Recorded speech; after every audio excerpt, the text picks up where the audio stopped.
And on the international front this evening, leaders of North and South Korea agreed to work to rid the peninsula of nuclear weapons. We'll bring you details of these and more together with some news and sports and entertainment also tonight here on NEWS360. Feel free to join us with your thoughts. Remember, the bulletin is also live on DSTV channel 279. To our first story this evening, the coalition of textile workers in Ghana has given government a 1-month ultimatum to respond to their petition on a roadmap in clamping down on pirated textiles in the country. The group hit the streets in Accra to protest the continuous smuggling and sale of pirated wax prints despite the formation of a task force to check the menace. The demonstrators, who were drawn from GTP, ATL and Printex, were clad in black with red arm and neck bands. They held placards with inscriptions, "Nanado textile companies are dying, save us. Seize and burn pirated textiles. Save existing factories before one district, one factory. This is not a change we voted for," among others. Our message is very simple. There's an anti-piracy task force which the companies together with government formed during 2010. And then its line of operation was that they should go to the sales points and the marketplaces to identify the pirated products and then seize them and get the people arrested and take them through the due process of the law. So already you have immigration officers, you have the security agencies who are manning the borders already, and they have their representative on the task force. So let the task force continue with its activities. The procession, which ended at the former Accra House of Old Park, began from the Obras Court to Adabraka and then the Central Business District. At the House Park, spokesperson of the coalition, Michael Anglagman, lamented what they described as government's minimal interest in addressing their plight. The group has given government a 1-month ultimatum to respond to their concerns or they return to the streets. We would address the issues raised and then you would hear from us. How soon should we be expecting that? Within 1 week. Receiving the petition on behalf of the Minister for Trade and Industry, Chief Director of the Ministry, Paddy Ajrako, assured the workers of a response in 7 days. According to the coalition, the textile industry, which once employed over 300,000, now employs 30,000 people. Let's stay on this issue as the coalition of textile workers wants government to reduce taxes on textile production in the country. The coalition, in a demonstration in Accra, said they are not able to compete with imported pirated brands because they're overburdened with taxes. Grace Hammer-Sari has the following report.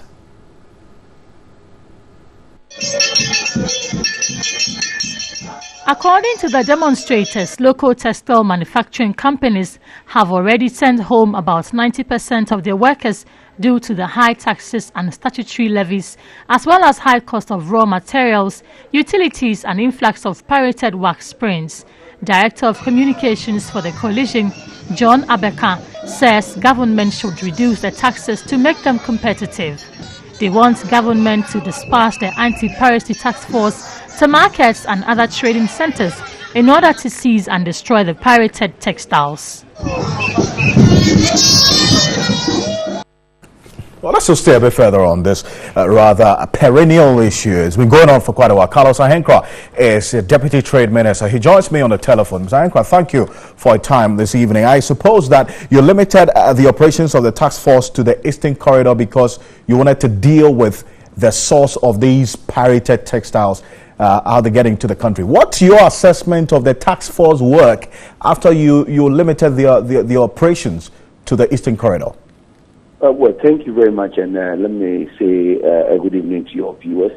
The point is, the people who are actually well versed in this business of identifying where we can trace these smugglers or where we can even locate the warehouses where they keep these smuggled textiles refused to join the task force since May when we set up the group. And for me, it's very disheartening because the fact is we see it as a national exercise. It's not an exercise for just textile workers. It's a national exercise which we are adopting to ensure the finality of this canker.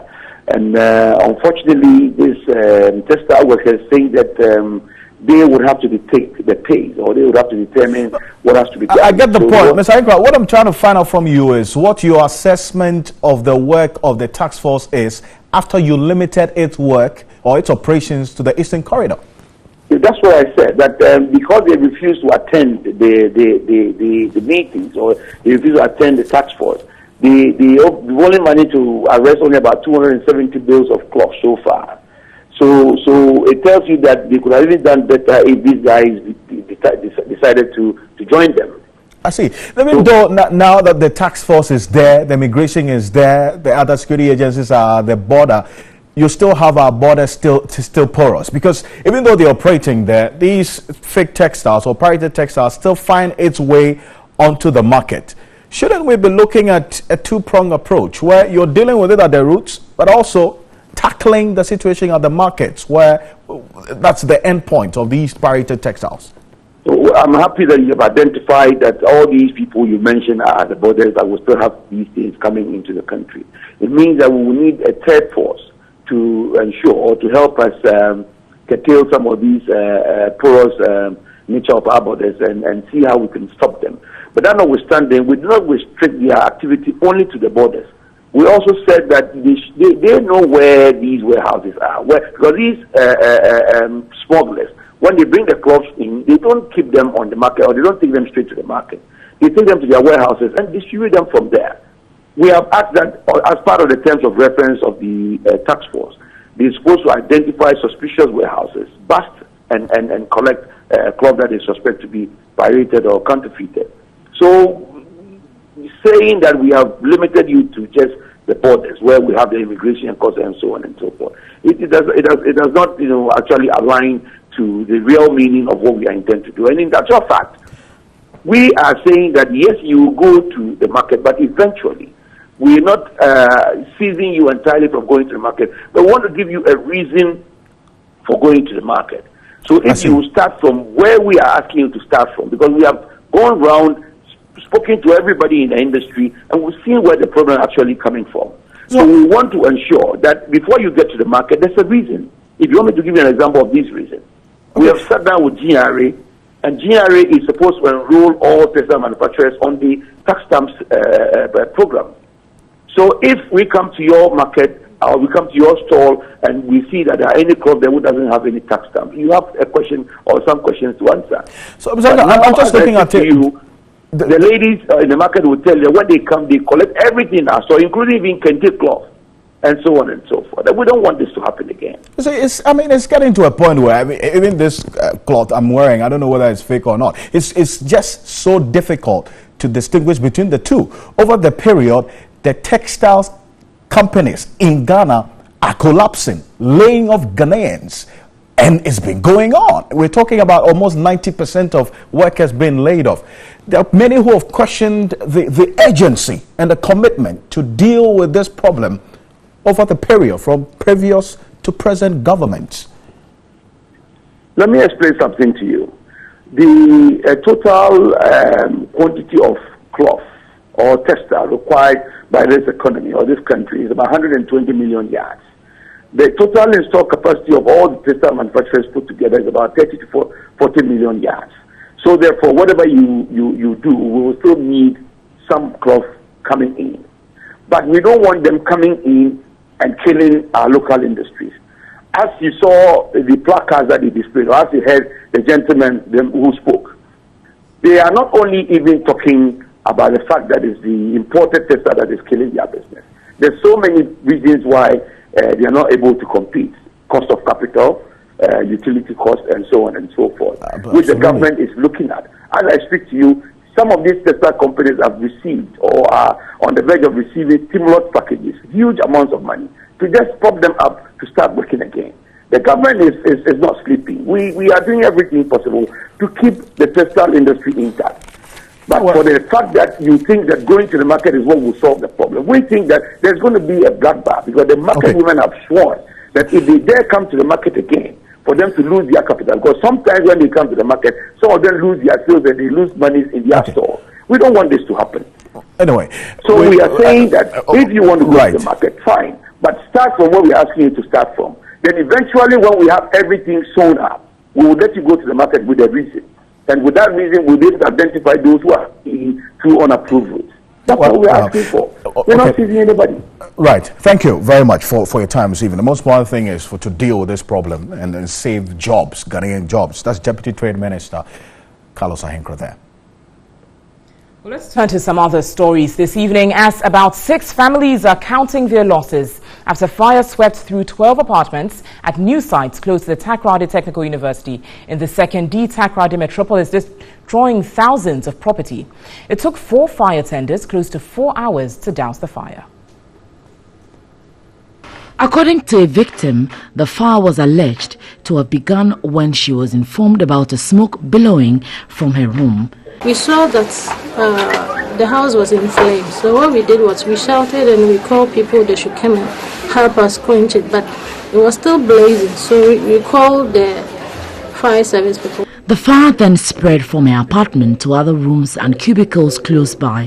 Furniture, personal effects, cooking utensils, home appliances, mattresses and other items were all burnt. The intensity of the fire resulted in deep cracks in some of the walls, leaving them at the verge of collapse. The ceiling together with the roofing of more than 5 rooms had been ripped off by the fire. It took 3 fire tenders from the Ghana National Fire Service and another from the Takoradi port close to 4 hours to douse the ravaging fire. When TV3 News got to the scene, the place had been cordoned off with the victims and some sympathizers seated around. Western Region Public Relations Officer for the Fire Service, Assistant Division Officer Emmanuel Ibobaini, spoke to TV3. Most of them to use TNG, the plastic one, to do the sealing. So it's aid in fire spreading very fast. And those who didn't use the TNG were using card. And the car too the same, and the roofing, the asbestos. So when you are living in such environment, you need to be careful. Now, the Ghana National Fire Service is to seek legal advice from the Attorney General regarding a court ruling on Thursday ordering the reinstatement of 2 officers who were sacked in 2014 for getting pregnant whilst in the service. The acting chief fire officer, Eko Blangsing, says he has instructed his legal team to take up the matter. On Thursday, the Human Rights Division of the Accra High Court ordered the Ghana National Fire Service to reinstate 2 of its female officers dismissed for getting pregnant within 3 years of their enlistment. The service was also ordered to pay the 2 officers a total sum of 100,000 Ghana cedis and also pay all their salaries and benefits due them during the entire period they were sacked. The 2 fire officers were dismissed in 2014 after being discovered that they had taken seed within the first 3 years after joining the service, contrary to the service's condition of service. When asked whether the service will comply with the orders of the court, the acting chief fire officer, Eko Blangsing, said his lawyers will handle the matter. This thing resides in my legal officer. He has got the brief on that.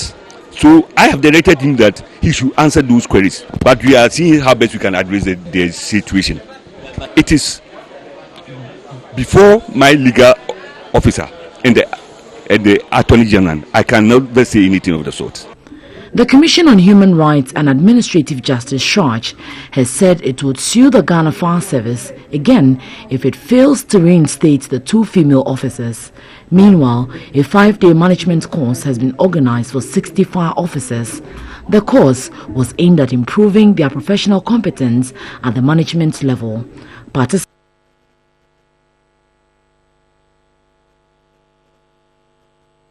Contingency preparedness. In some other news, danger looms at Ablekuma Joman in the Ga West municipality as private developers have encroached a buffer zone of a quarry site with no regard to the dangers involved. Now, Stanley Niblo reports residents have built near the main explosive storage facility. The quarry site, now managed by Regimano Concrete Products, have been operational for the past 31 years. The area, earmarked as a buffer zone, has now been encroached by residents. What's more worrying is, houses and structures have been erected near where explosives used in blasting the rocks are kept.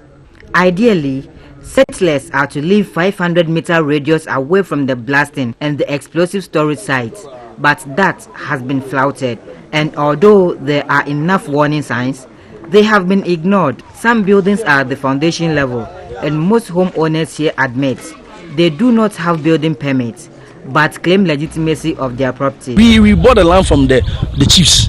So we asked for that one. Them is between them, they are chiefs. We don't have problem with them. Now the town have been developed. They have to locate. This area is an extension of the Ablekumajoman community. Ideally, this is not a place for habitation due to the constant hacking of rocks just behind me by use of explosives. But chiefs of this area have sold these parcels of land to private individuals, and they are being developed each day. Just as you can see far behind me, hundreds of such buildings are being constructed each day, and the occupancy of residents here could be very dangerous due to the explosives used here. Chiefs and elders, together with management of the quarry site, are unhappy with the development.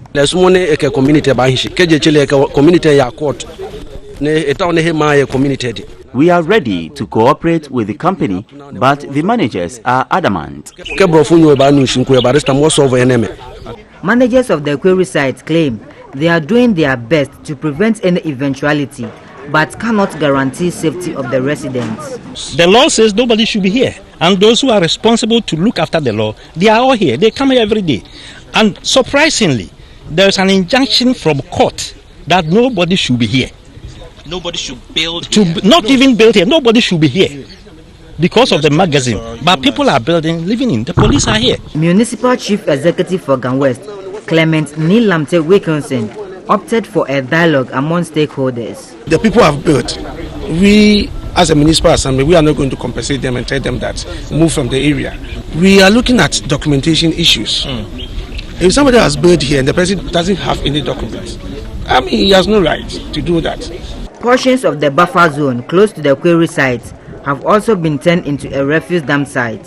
3 years ago, a baby on the back of the mother died after being hit by a stray rock as a result of blasting of rock in the area.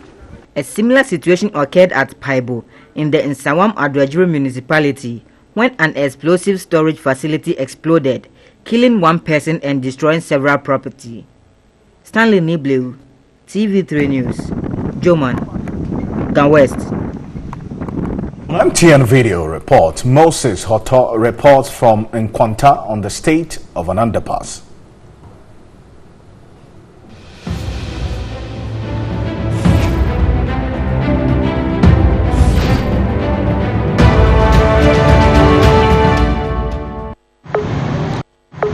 This is the underpass that has been constructed for Nkwanta Township, when the Eastern Corridor has been constructed from Pepesu to Nkwanta. The place, nobody is using it. The roofing, some of them have been removed. The bulbs inside the wiring has also been removed. Now that we are in the rainy season, you can see the inside where people are supposed to pass. You can see lorry tires. You can see water all over the place, and the authorities are doing nothing about it. This is Moses reporting from Nkwanta.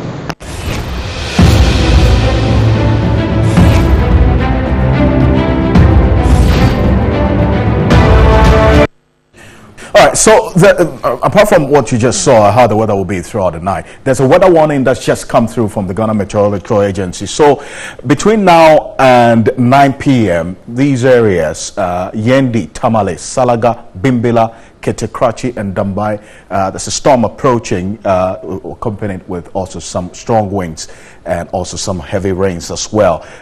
Between 6:30 and 9 p.m.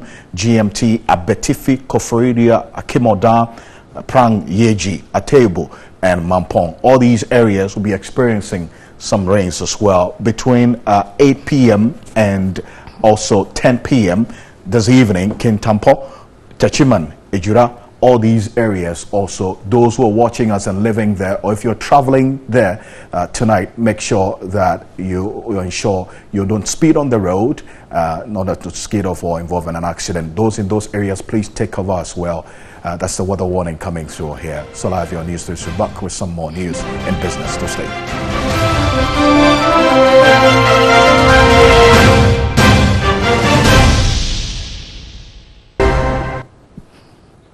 You're watching News 360. It's time for business. Good evening. My name is Nanikia Mensah Brampa. The Africa Center for Energy Policy has criticized government for failing to use the mineral revenue to develop the country. At a forum in Accra, ASEP stressed the need for the enactment of mineral revenue management law to help address challenges in revenue disbursement. The underdevelopment of most mining communities has been at the forefront of discussions in the management of the country's mineral revenue.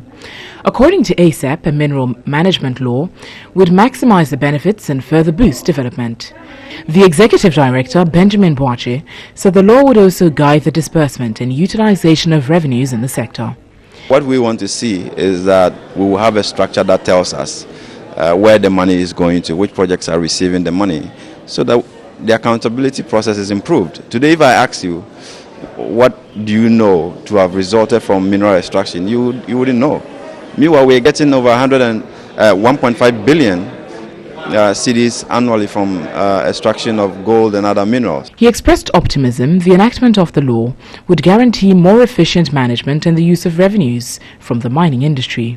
How do we ensure that we can track these revenues that are coming in, and to ensure that we also account for the interest of the future generation as well, because the resources do not just belong to those living today, but the yet to be born.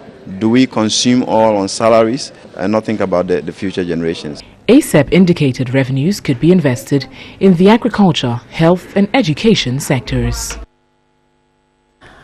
And to trade now, the Ghana Union of Traders Association have welcomed the ratification of the African Continental Free Trade Area Agreement. President of the association, Joseph Obeng, says the agreement will open up the Ghanaian economy and catapult Africa into industrialization.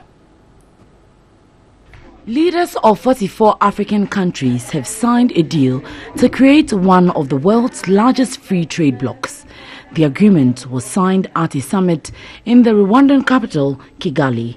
It is hoped the deal will increase prosperity for 1.2 billion Africans, but 10 countries, including Nigeria, have refused to sign the deal, and it will need to be ratified by all the various parliaments of the signatory countries before the bloc becomes a reality. Ghana's parliament has, however, ratified the agreement after laying it and taking it through the necessary processes. Programs Officer at the Third World Network, an international research and advocacy think tank, Sylvester Bagoro, explained the implications of the ratification. The best thing for us is to sequence the opening of African economies to some productive benchmarks. And so, take a country like Ghana. If you take about 7 of our products, they are mainly raw materials. If you take them out, then we have a few products that we're going to be exporting to Africa. The agreement will create a single market for goods and services facilitated by the free movement of persons in order to deepen the economic interests of the African continent in accordance with the Pan-African vision. GUTA President Joseph Obeng has proposed government set up a committee to analyze and know how best Ghana can take advantage of the free trade. Those countries or nations who will be skewed in their mind that, okay, now we are not going to pay duty for these things and all that, might think it's not good. But we are looking at the larger interest. If your country is industrialized and then everything is going on, you open up your economy and all that as against the duties that you trade among ourselves. The African Continental Free Trade Area will remove barriers to trade like tariffs and import quotas, allowing the free flow of goods and services between its members. Well, meanwhile, Trade Minister Alan Chemanting is confident the ratification of the Africa Free Trade Agreement would help expand opportunities for the export of value-added products by manufacturers and business executives, which would enhance the country's export earnings. The implementation of this agreement will significantly expand opportunities for exports, value-added exports by Ghanaian manufacturers and business executives. And indeed, it will also enhance our export revenue earnings. Thirdly, it is worth noting, Mr. Speaker, that Ghana has made a formal offer to host the Secretariat of the Continental African Free Trade Area. And in this regard, away from trade now, and a banking consultant, Dr. Richmond Etiahene, has warned that benefits from the recapitalization of banks will be short-lived if it is not supported by currency stability. At a governance and banking lecture in Accra, he argued the speedy depreciation of the local currency would nullify the gains from recapitalization. The banking industry is feeling a lot of pressure in today's changing market. With the takeover of UT Bank and Capital Bank last year, the negative capital adequacy of Unibank, and the central bank shutting down some microfinance companies, the central bank has come under pressure to act on its mandate.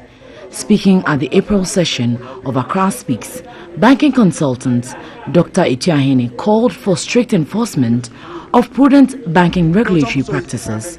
The microeconomic instability, we've heard about it over and over again.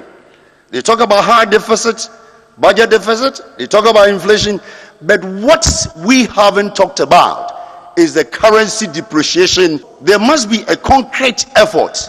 We should manage the currency so that in the next 10 years, I will not be sitting here to tell me to bring more capital. He said standards within the Ghanaian banking sector are falling and identified poor corporate governance practices and regulatory practices as major cankers affecting the sector. Ineffective board practices, dormant board committees, overbearing CEOs and the board chairmen. One of the outcomes have been poor and weak risk management practices, failure of corporate governance, and poor and weak and lax supervision. Combination of the two. That is what we have today. Dr. Etiahene warned that a delay to sanitize and control the activities of banks and financial institutions in Ghana will lead to systemic failure. Now, the civil service says it has begun a series of activities aimed at rebranding and repositioning the service to promote efficiency. At performance agreement and awards ceremony in Accra, head of the service, Nana Ejekum Dramina, noted the rebranding agenda will enable the service again or regain a positive image to facilitate the country's socio-economic goals. Head of Civil Service Nana Ejekum Dramina also expressed worry about unauthorized use of the ministerial enclave as a thoroughfare. He said the service would collaborate with the Accra Metropolitan Assembly to decongest the area and also improve upon security. There are so many people hustling, directors, ministers left and right, people hawking, taxi drivers, truck drivers come. You won't find that in any country. Secretary to Cabinet Mercy Deborah Kakari, who represented the Vice President, challenged civil servants to come up with innovative ways of overcoming inadequacy of resources. The Chief Director of the Roads and Highway Ministry, Godwin Brooke, who was adjudged the best performing Chief Director in 2017, said the performance management systems promotes teamwork. May we as Chief Directors continue to collaborate and support each other to deliver the services required to attain the goals set out for our national development agenda. Other speakers at the event agreed regular training would equip civil servants with relevant competencies for efficient performance of their duties. The performance contract for the year was signed by ministers and their chief directors. Alright, so there's more news on 3news.com. That will do for business tonight. My name is Nanekia Mensah Brampam. Alfredo Kansi has more.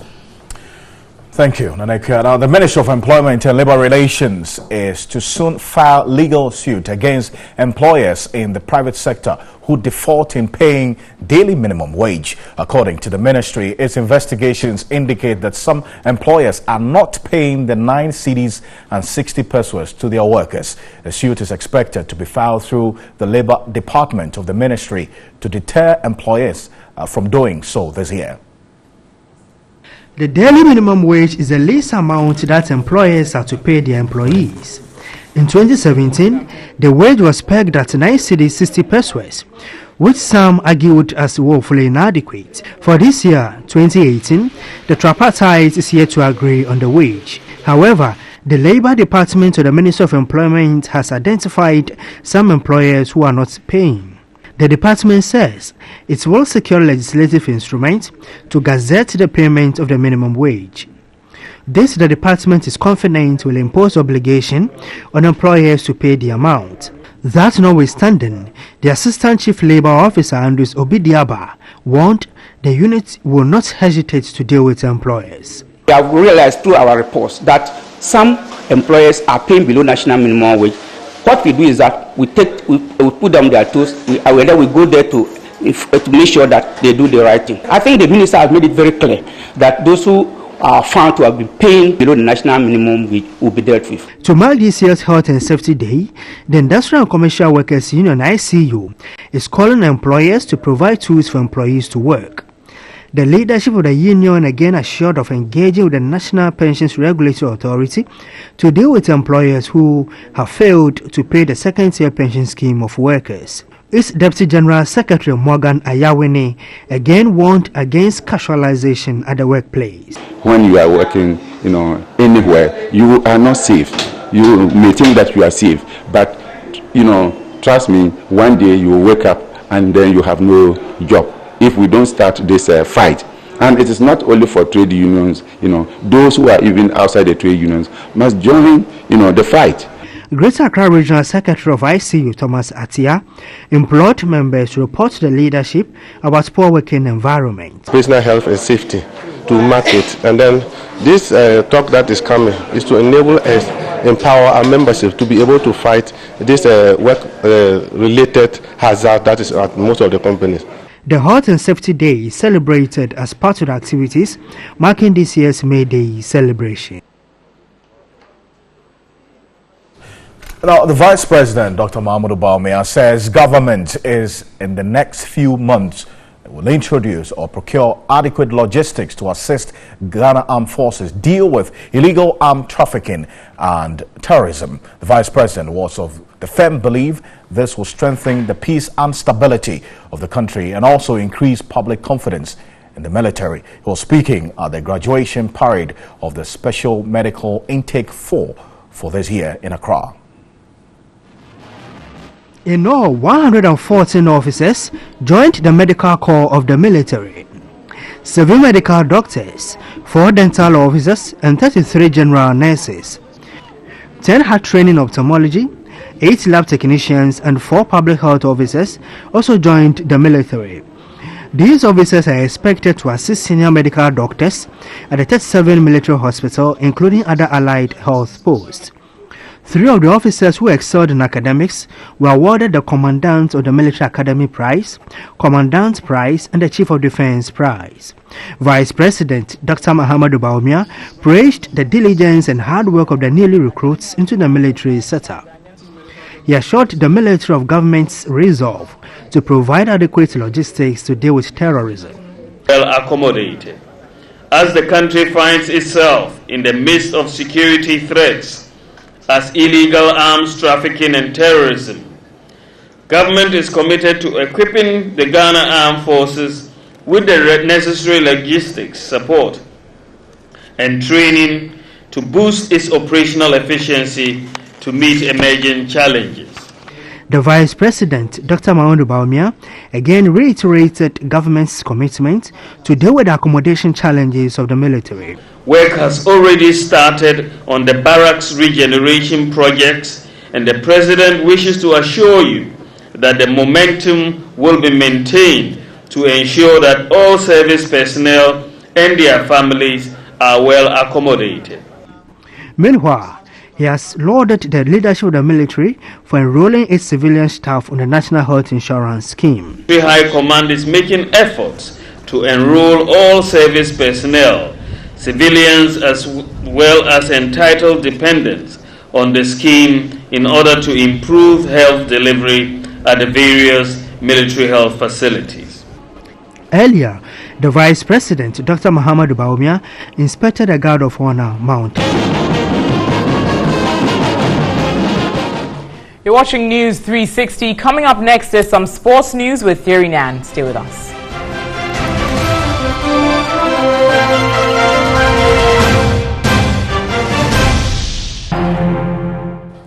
It's Friday. Good evening and welcome to News 360 sports segment right here on TV3. My name is Theory Nan. We are starting off the Ghana Premier League. Match day 10 is upon us, and there was one game played today. It was between the Jonah Stars, the league champions, the title holders, against Brekum Chelsea. That game was in Doma, and they were trailing by 1-0 until late in the game when they pulled it back, equalized, and of course it ended 1-1. Now, some other fixtures you should expect in match day 10 is Bichem United. They'll be playing against Kerala United. Kerala really high flying this season, newly promoted, but they are second on the league log. Beware. Liberty Professionals have a terrible form to go with, but they are also facing another side who are actually the poorest this season. 5 points after 9 games. Wild Stars. Inter Allies against Ibusua Dwarfs. There is Wafa versus Dreams FC. We'll also have Elmina Sharks against 11 Wonders. Mediama Sporting Club will be playing against the league leaders Ashanti Gold in a very, very big clash. But of course, the biggest of them all will be Kumasi Asante Kotoko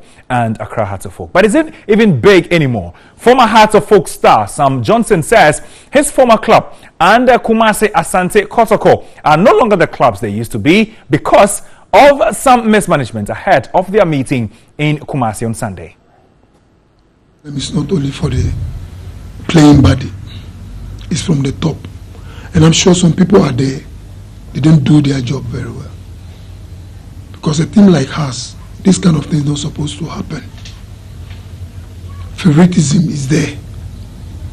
Like going to get the player who is ready to play Accra Hearts of Folk, who want to play Accra Hearts of Folk, who have the heart to play Accra Hearts of Folk. Not because, oh, he's good, oh, he's Sam Johnson's player, so Charlie, he player, so let put him there.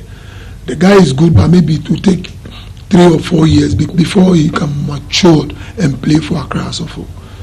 Hearts don't need such players now. So like Polo was saying, if they bring, and the big men don't change their mind and do what is right, we can even bring Moreno, Ferguson, all the big coaches together, nothing will change.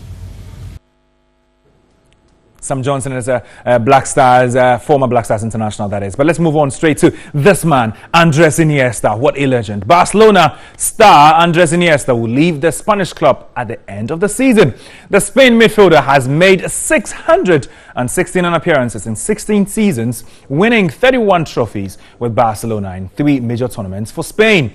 Iniesta, who has been linked to a move to the Chinese Super League, has not said where he will play next season, despite several links linking him to a particular club. Now, let's remind ourselves of why he is one of the accomplished midfielders in history.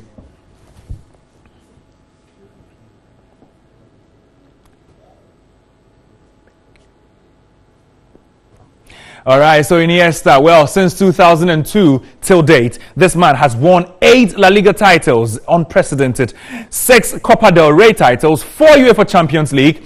He's also a 3-time winner of the UEFA Super Cup and as well a 3-time winner of the FIFA Club World Cup, as well as playing 669 times, scoring just 57 goals. But of course, how crucial were those? And then 31 trophies to go with it. But let's finish it up with boxing. Isaac Dogbe is seeking to join a legion of boxing, Ghanaian boxing champions, that is, when he faces Jesse Magdaleno on Saturday in Philadelphia, United States of America, for the WBO Super Bantamweight title. The Ghanaian, undefeated in 18 fights, will have many Ghanaian examples to draw inspiration from, including the man his father is convinced he will replace, Azuma Nelson. Was one that didn't go according to plan as he lost to then champion Salvador Sanchez, who defeated him in the 15th round. Azuma will go on to leave indelible prints in the world of boxing, but well before him, David Kotei lived. Known more popularly as DK Poison, Kotei was the first to send messages to the world about Ghana's arrival on the big professional boxing stage after previously sounding the message at amateur level. He was the first professional boxer to win a world title in Ghana when he beat Ruben Oliveira in the WBC Featherweight Championship. He went on to reign for 420 days before losing the title infamously to Danny the Little Red Lopez in Accra. Then there was Ikote, who was so good his punches forced Oscar de la Hoya to quit boxing. Kote was a fine boxer whose big break came against the Venezuelan Crisanto España in 1994. The Venezuelan was unbeaten in 30 fights before he faced Kote, who floored him with a flurry of punches in the 11th round. In addition to Azuma, DK Poison and Ikote, there was Nanaya Okunedu and Joshua Clotte, who lost his first world title attempt and won some years later against Zab Judah. Dogbe will be in good company whatever happens on Saturday night against Hesse Magdaleno. The key to how he will be remembered in Ghana boxing is how he built on from here. Yao Fusulabi for TV3 Sport. All right, so I'm not sure exactly what you were thinking at home, but let's look at exactly what the Ghana Boxing Authority are saying to Isaac Dogbe. They say that we know you are the rising star of Africa and the Royal Storm. The GB and the people of Ghana believe in you. I do. I know you do. Let's just support him. Tomorrow is a big day for him. That's all for sports right here on News 360. My name is Thierry Nan. I'll see you some other time.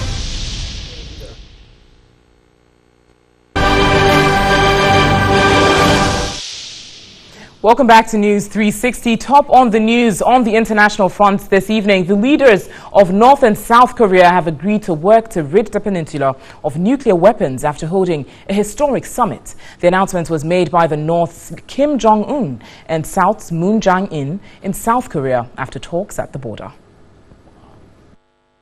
The two also agreed to push towards turning the armistice that ended the Korean War in 1953 into a peace treaty this year.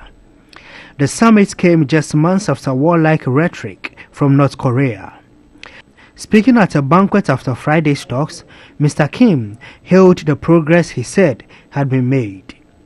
Details of how denuclearization would be achieved were not made clear, and many analysts remain skeptical about the North's apparent enthusiasm for engagement. An issue for the North is a security guarantee extended by the US and nuclear power to South Korea and Japan as its military presence in both countries.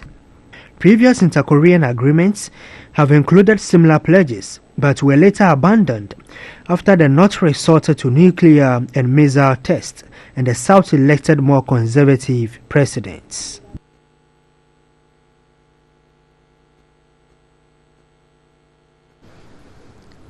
Now let's just touch on this briefly, as this meeting between the two leaders is a pretty historic one. No North Korean leader has ever stepped foot on South Korean soil since the Korean War in 1953.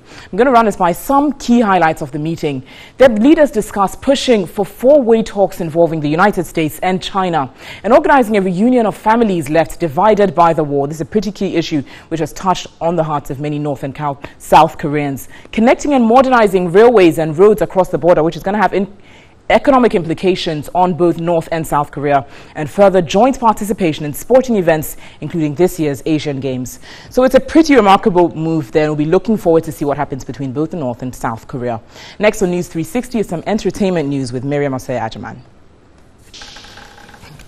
Hello and good evening. Thanks for staying with News 360. Let's do some entertainment news. And tonight the focus would be on the Vodafone Ghana Music Awards celebration jams. Organizers of the Vodafone Ghana Music Awards Charterhouse has put together for this year's celebrations concert a tight team of some of Ghana's finest musicians. But what has the experience been for the celebrations night? Here's a throwback of this event.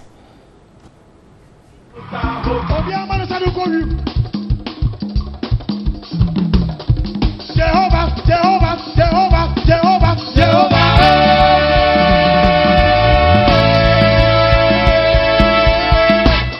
I'm gonna happy my soul.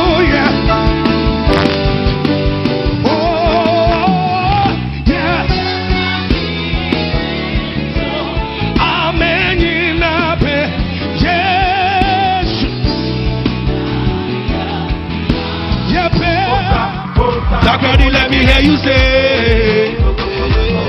Bikogo, hey.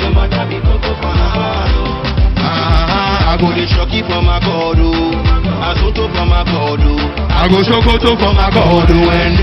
Lots of top artists have graced the occasion with thrilling performances since the inception of the VGMA Celebrations concert. This year's concert will see Sarkodie, Samini, Miss V, Joyce Blessing, Kwame Eugene, Kiddy, Kwesi Arthur, Krell Songs, B for Bona, Stoneboy, Strongman, and a lot more mount the stage and are expected to put up amazing performances. The VGMA Celebration Jams will certainly be a music concert to be remembered for a very long time. Every girl want a man from foreign. Mother take a who she a bar with. Them tired of the bird and sardine. Why go with carry magic? And so you can expect that the anticipation is high ahead of the 2018 Celebrations Jam. We're a couple of hours away because it's just tomorrow and it's the official post-VGMA party. It will headline some of Ghana's finest music arts. Some music enthusiasts have been sharing the expectations ahead of tomorrow night's big jam. On Saturday, 28 April at the Independence Square, 7 p.m. sharp. It's a nice platform to give Patapaa the chance to perform this time around. Make sure the guy feel at least he's been involved in everything because he thinks he has been excluded from the show itself. And Patapaa, because after the whole VGMA Awards night, these little controversies that came up, the fact that Charterhouse has been able to resolve it and still have Patapaa on board, I think it's a great thing. If I had the power to bring one more artist to the stage, it would definitely be Shatta Wale. Then it's about time they reconcile, and the biggest way they can do that is to have him on their stage. And Patapaa should be out and Shatta Wale should be inside. I don't know what songs Patapaa has performed that they added him to a performance like VGMA Jam show. So they should take Patapaa out, add Shatta Wale, and the jam will be very nice. I would like Shatta Wale on it because there's no celebration jam without Wale. Wale they give you all the bangers from like 5 years ago. So if there's no Shatta Wale, there's no celebration jam. I no go understand. Then for bring Shatta Wale. Sarkodie on stage. I totally love Sarkodie. Sarkodie is a senior musician. We all love his stage performances, and he's actually at the max, like he's there. So definitely Sarkodie. And then one more person to Patapaa, Obeteje. You know what's up here. See Patapaa because he's currently the talk of the town. Everybody's talking about him, his downfalls and his ups and downs. So I want to see him on stage. For me, I would want to see Shatta Wale on stage. I'd want to see Shatta Wale on stage. Sarkodie, he's just a demigod. He's a stunner. I just can't say much, but then words can't explain Sarkodie. Yeah, he doesn't even deserve the Ghana stage. The guy is just best. Well, it's pretty obvious that quite a number of people want to see Patapaa, aka Patapaa, back on the stage, but maybe not on the Celebrations Jam, but sometime soon, maybe on the stage near you. My name is Miriam. That's about it for entertainment here on News 360. Have a lovely evening. Going back to Natalie and Alfred. Yeah, that's so much right. People love Patapaa. Yes, the talk of the town. The Patapaa soldiers. Now, I love the Aquaba track. Yeah, you know, even though he sang this much. I never knew his section was so small. Let's spare ourselves on this thing. Come on. But I want to say thank you so much. My name is Alfred Akansi. On behalf of the team, we're grateful. And I'm Natalie Force. Visit our website. It's 3news.com for some more news. News at 10 simulcast on our sister station, 3FM 92.7. Thanks so much for watching. Have a lovely evening and an incredible weekend. We'll be here in your time.